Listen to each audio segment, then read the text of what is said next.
want us just today to look at the life of Judas. And when I talk about Judas, I'm talking about generally the enemies that come into our lives, the people that cause pain in our lives, the things we don't even want to talk about, the things that we are ashamed of, the things that we struggle with, and begin to see how God uses those things to bring to pass his purposes in our lives. Because when we begin to look at life that way, we get rid of all the offense.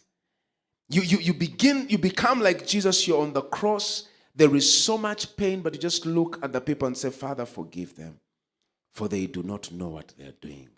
They have no idea that they are part of the plan. Praise the name of Jesus. So before we go to Jesus, we see somebody else who was a type of Jesus, and that is Joseph. And what happens to Joseph is that his own brothers became the Judas. And his own brothers plotted to kill him. His own brothers even received money from the Ishmaelites and sold their own brother into slavery.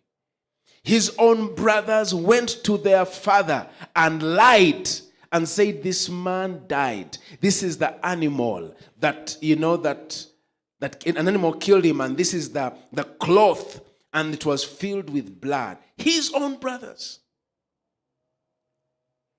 And that also begins to help us to understand that as we walk on this journey of life, yes, we have to pray that God will bring the right people in our lives. But we also have to ask God to help us understand. And as I said last week, not everybody who is nice to you is your friend. And your friend does not have to be nice.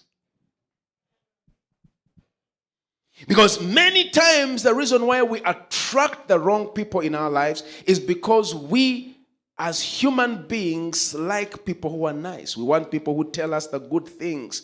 We want people who praise us. We want people who don't tell us things that will offend us. But unfortunately, when the enemy comes, many times the enemy will not come in a way that you suspect him. Are we together, children of God? And that's why we need the spirit of discernment. Because the very people, even Jesus Christ asked Judas, says, Judas, would you betray the Son of Man with a kiss?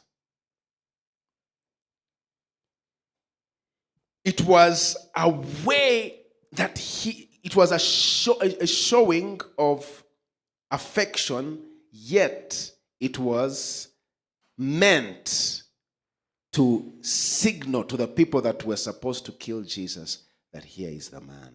Can you imagine? That sometimes the very people that you think are opening a door for you are the ones who are actually closing it. That sometimes the people we think are the ones that are there to bless us when we leave the place. They're the ones who are cursing. And I think it brings us to that point where God says, cursed is he who trusts in man. That's why we need to put our trust in God.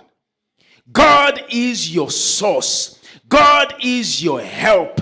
God is your sustainer. God is the one who will provide for you. He is the one who will promote you. When you take your eyes off God and you put them on man, man becomes a snare.